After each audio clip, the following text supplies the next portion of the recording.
Selamat datang dan berjumpa kembali di channel Central Service TV. Pada kesempatan ini atau di video ini saya akan berbagi pengalaman cara memperbaiki TV merek Samsung. Ini adalah jenis TV LED. Untuk kerusakannya, TV ini tidak menyala sama sekali dan lampu indikatornya ini juga tidak menyala sama sekali. Harusnya di sini menyala kalau listrik saya colokkan. Saya akan coba colokkan listriknya.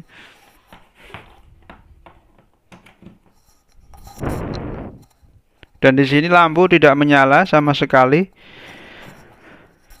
Untuk solusinya kita harus mengecek tegangan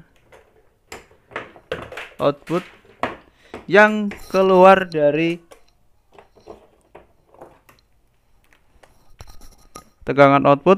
dari power supply. Kita langsung saja menggunakan multimeter ini. Saya menggunakan multimeter digital agar mudah dan terlihat pembacaannya. Untuk probe hitam biasa kita taruh di ground saja, ini di body. Kemudian saya skala kalikan 20 aja. Karena pada umumnya untuk tegangan standby biasanya sekitar 5 volt atau 12 volt. Jadi masih di bawah 20.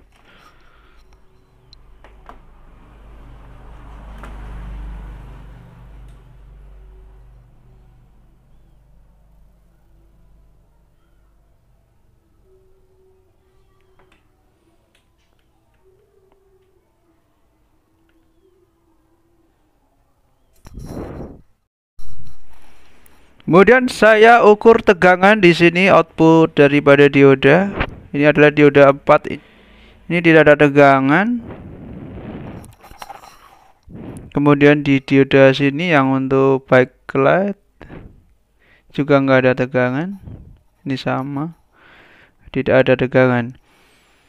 Lalu kita akan lepas soket yang ke mainboard.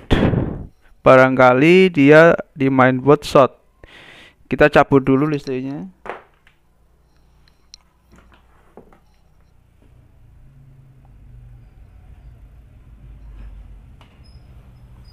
Perlu diketahui bahwa apabila power supply ini normal, seharusnya lampu backlight menyala jika listrik dinyalakan. Misalkan kalau saya colokkan, dia harusnya backlightnya langsung menyala. Saya coba. Tuh backlight juga nggak menyala. Coba saya ukur tegangannya lagi di dioda ini. Juga tidak keluar. Tidak keluar. Dan di sini juga tidak keluar.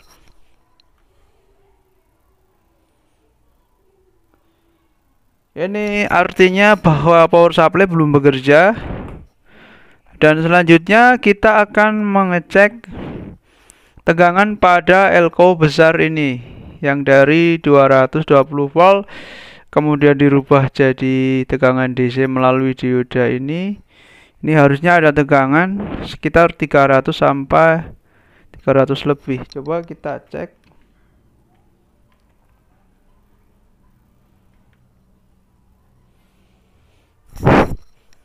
Untuk pengecekannya harap hati-hati.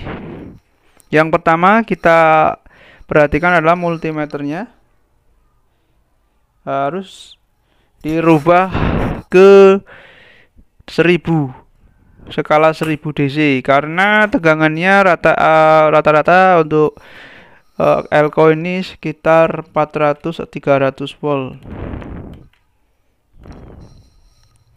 Kemudian kita cek kaki min dan kaki plus.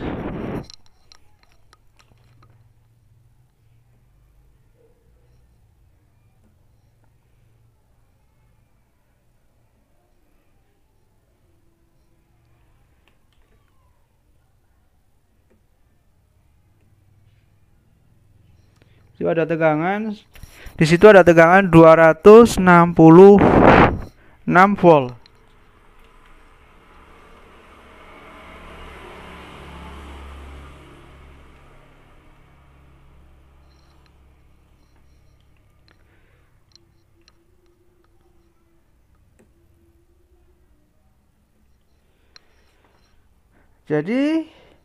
Jadi kesimpulannya, ini ada rangkaian osilator atau rangkaian pembangkit pulsa yang untuk menggerakkan trafonya atau step down-nya itu belum bekerja. Kita cabut listriknya dan kita akan cek apanya yang rusak.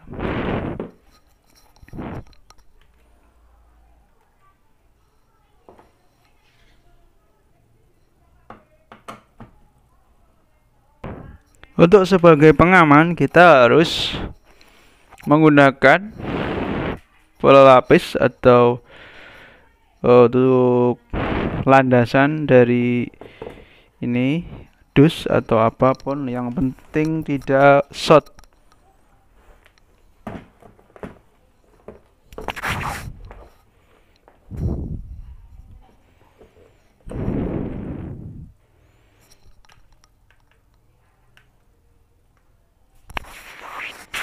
Nah, kita akan fokus pada bagian ini. Oh ya, ini sudah pernah diperbaiki orang barangkali. Kita fokus pada bagian ini.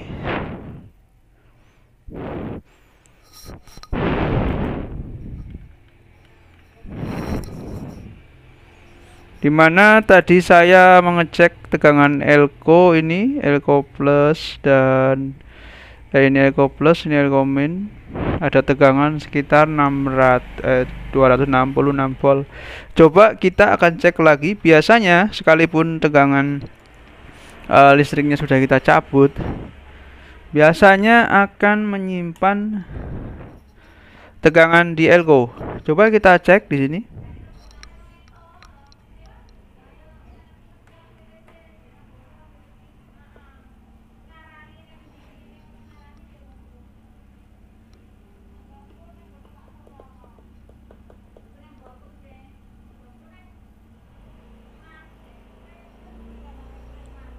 Nah, seperti apa dugaan saya, tegangan masih tersimpan.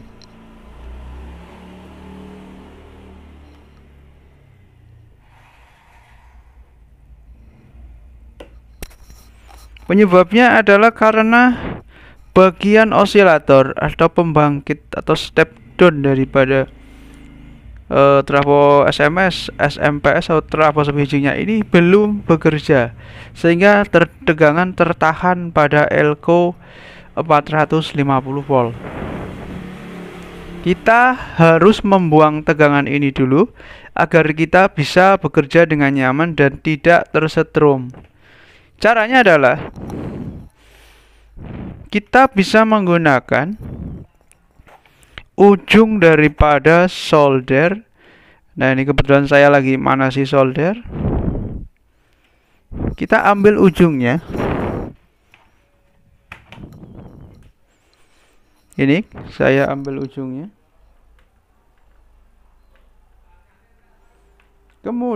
Kemudian kita hubungkan antara elko plus dengan elko min, atau cari jalur min dan jalur plus. Kemudian kita hubungkan seperti ini. Ini elko-nya ya, jadi saya sini aja biar kena. Hati-hati, karena jika salah maka bisa menyebabkan komponen kecil rusak. Nah, ini saya sudah, semoga sudah nggak ada tegangannya, jadi biar bisa bekerja dengan nyaman. Saya akan cek kembali apakah masih ada tegangannya di elko atau tidak.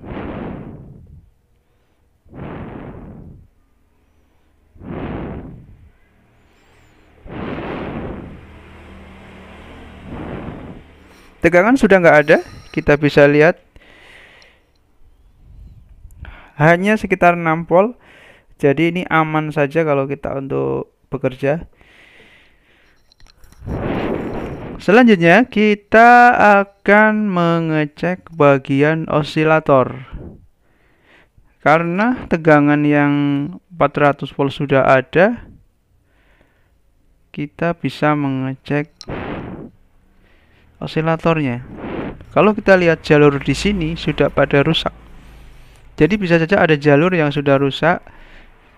Kita harus teliti satu-satu apakah ini ada jalur yang rusak.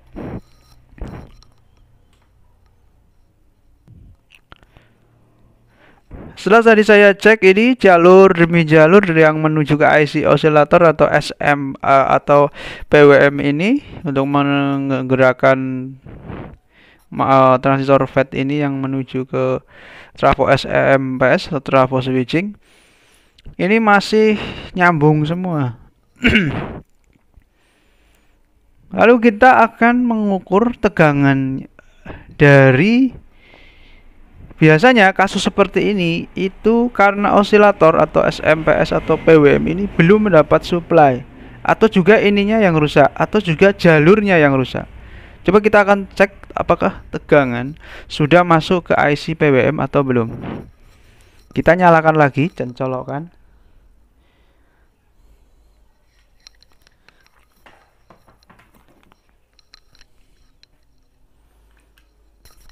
Kemudian kita ukur tegangan yang masuk ke IC PWM.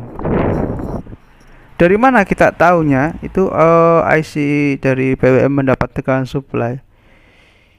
Kita bisa melihat dengan cara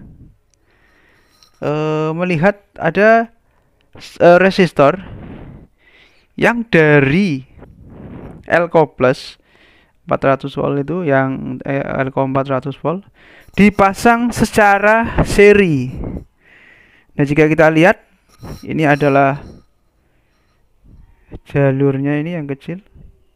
Nah, sini ini menuju ke Elco plus.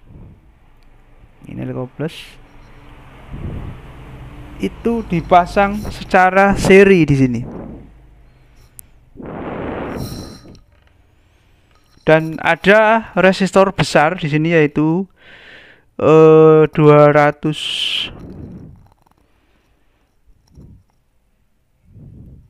sekitar 270 kilo yang dipasang secara seri. Ini ada 3 resistor. Kita cek apakah tegangan dari Elco besar sampai ke situ atau tidak, karena ini ada jalur yang menuju ke IC PWM untuk supply atau VCC-nya.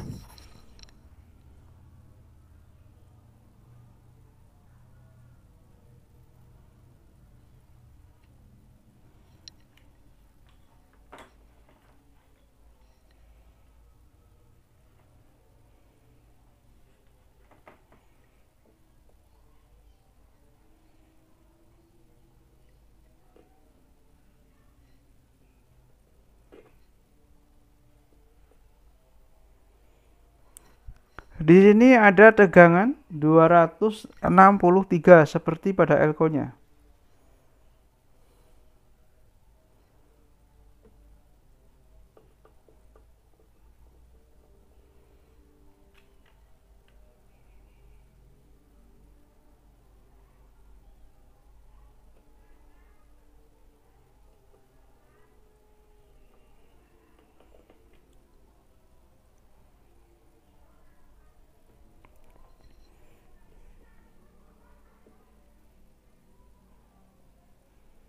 Nah, itu 263.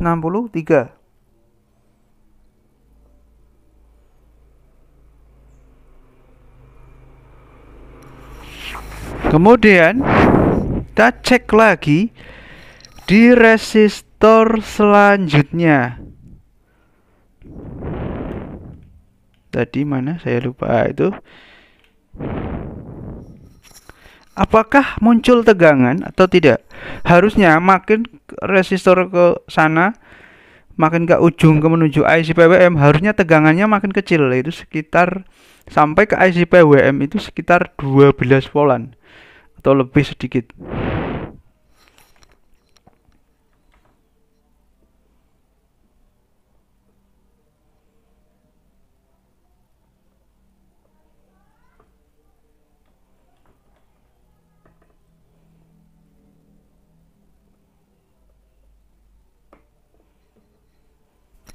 Jika saya cek seperti ini, tegangannya masih sama dengan tadi.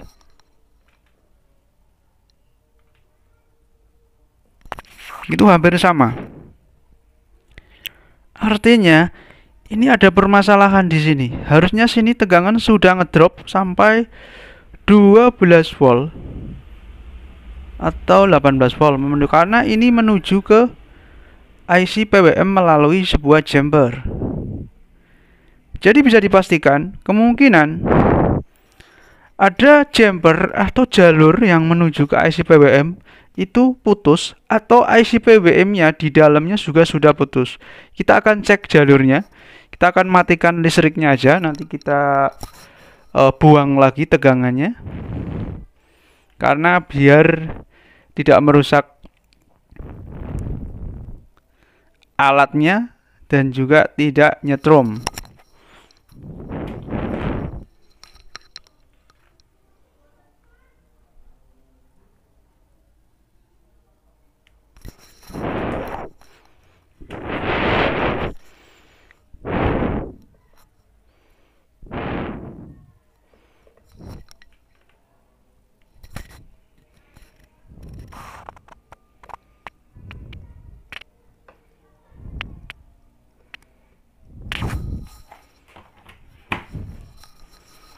Pastikan sudah nggak ada tegangan di elko. Nah, jika sudah nggak ada tegangan, kita bisa memastikan dengan melalui tadi ya multimeter bahwa ada tegangan atau tidak.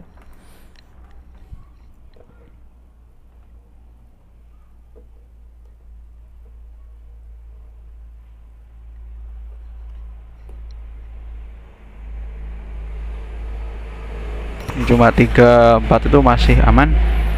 Selanjutnya kita akan melakukan pengetesan apakah ada jalur yang putus atau ada IC sendiri itu yang rusak di dalamnya. Kita akan mengubah skalanya pada multimeter ini menjadi gambar dioda ini. Kenapa saya menggunakan ini? Karena ini bisa dikalibrasi dengan bagus sekali, yaitu mendekati 0 ohm. Saya kalibrasi dulu. Kebetulan ini punya saya agak error.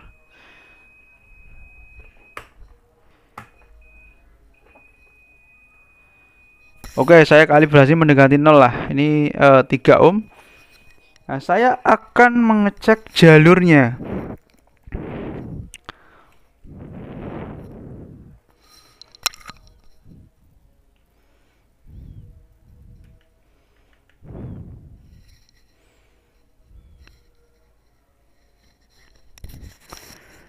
Seharusnya ini ada jumper melalui bawah, ini ada jumper di bawah ini.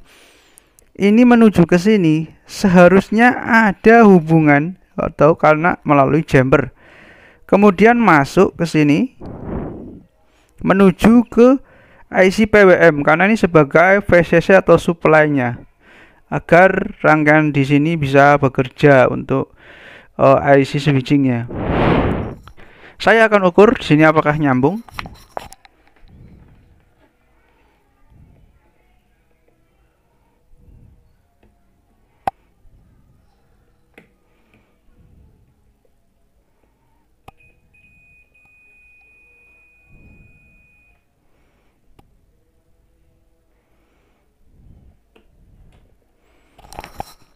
Jika saya ukur tidak menyambung, jadi kemungkinan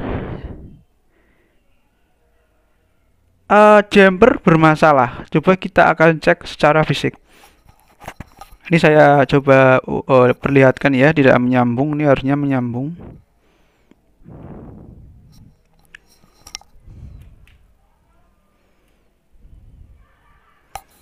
Tuh, tidak menyambung.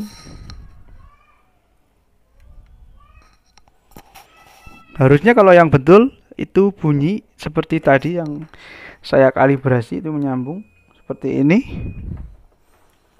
Kita lihat jumper atau di bawahnya hubungan tadi.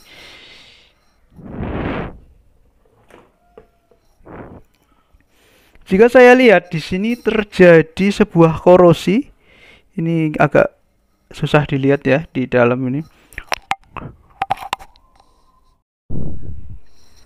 Nah, ini terlihat ada sebuah jumper yang sudah korosi atau berkarat. Nah, ini saluran daripada tadi.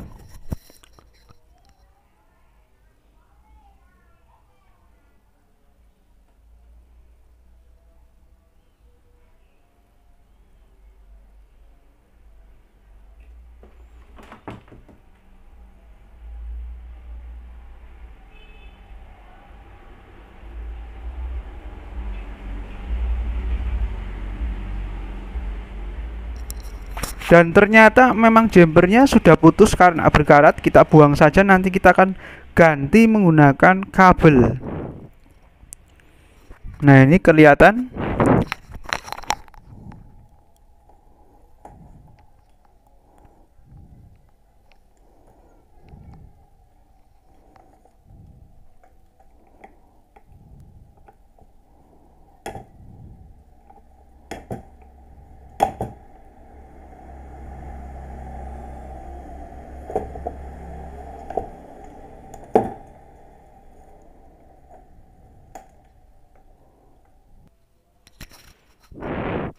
Jadi ini jumpernya yang karat sudah putus. Kita akan mencoba ganti dengan kabel biasa. Jumper yang putus ini.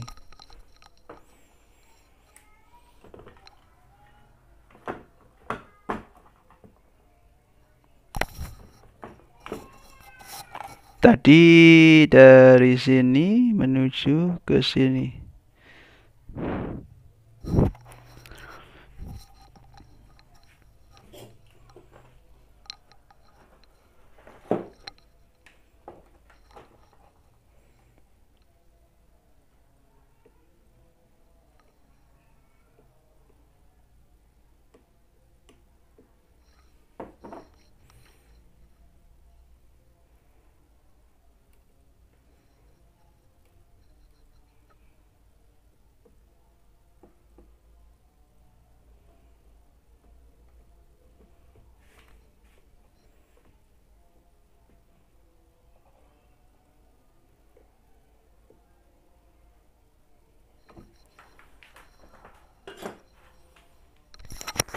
Nah, ini setelah saya sambung, saya akan coba lagi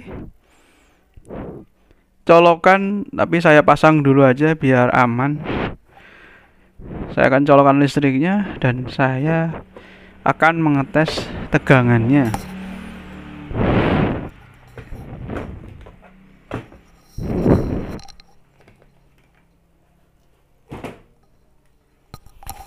Mudah-mudahan sudah tidak ada masalah lain. Saya langsung aja colokan di backlightnya karena sebagai penanda jika power supply sudah bekerja. Ini jangan dulu yang ke mainboard, karena jika sudah bekerja biar normal, biasanya lampu backlightnya akan menyala.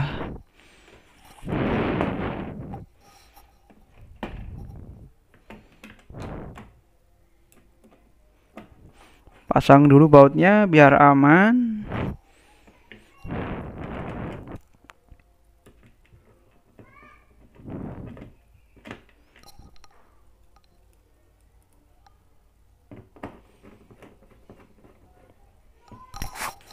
Saya akan coba mencolokkan stekernya sini.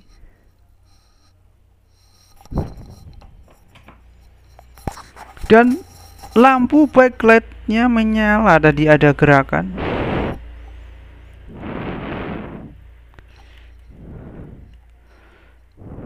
Artinya PSU sudah bekerja. Coba kita cabut. Nah, itu mati. Nah, ini nyala. Saya akan ukur tegangannya apakah sudah normal. Saya cek multimeter saya diarahkan ke seperti tadi, DC 200 volt saja karena ada backlight yang biasanya di atas 100. Tegangannya biasanya mencapai 100 volt.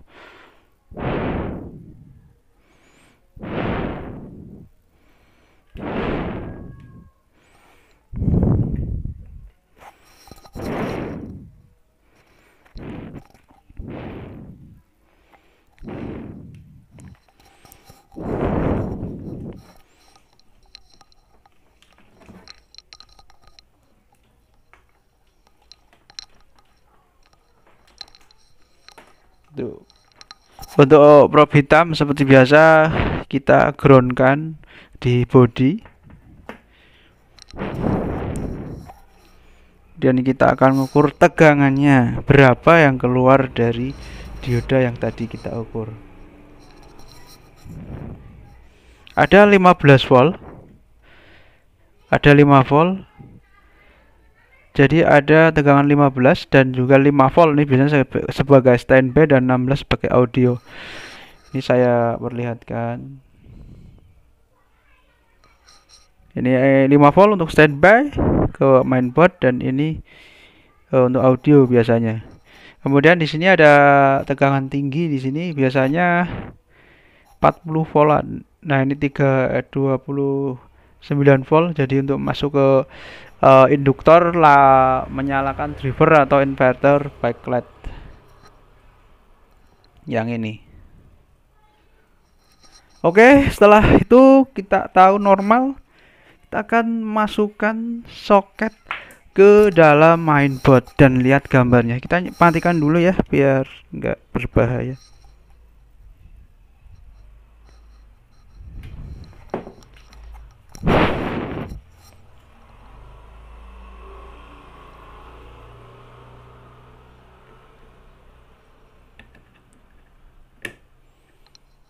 Oke, kita nyalakan lagi setelah ini.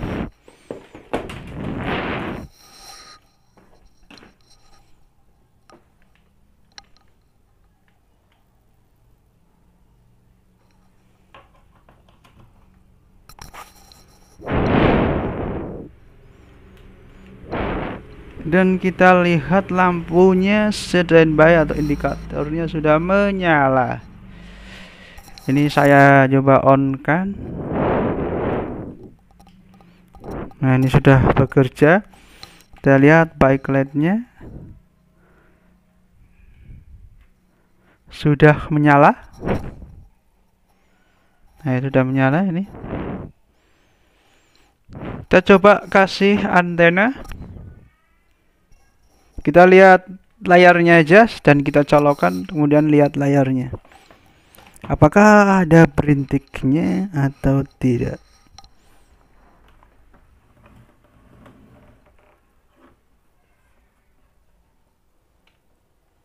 Dan kita lihat ya.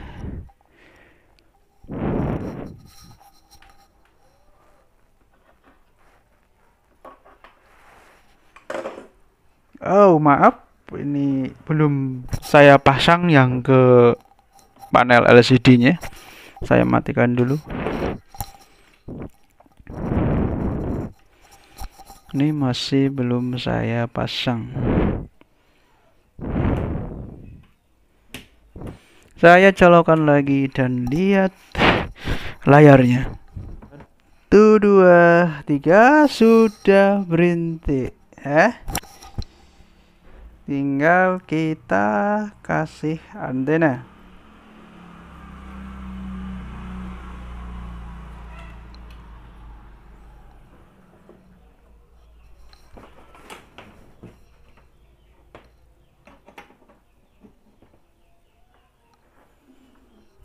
Sudah ada gambarnya. Nah, ini sudah fix ya. Jadi tadi yang rusak jalur power supply atau jalur PSU, terutama untuk bagian yang menuju ke VCC yang menuju ke IC PWM yang bermasalah. Demikian berbagi pengalaman saya kali ini. Sedangkan untuk seri daripada Samsung ini saya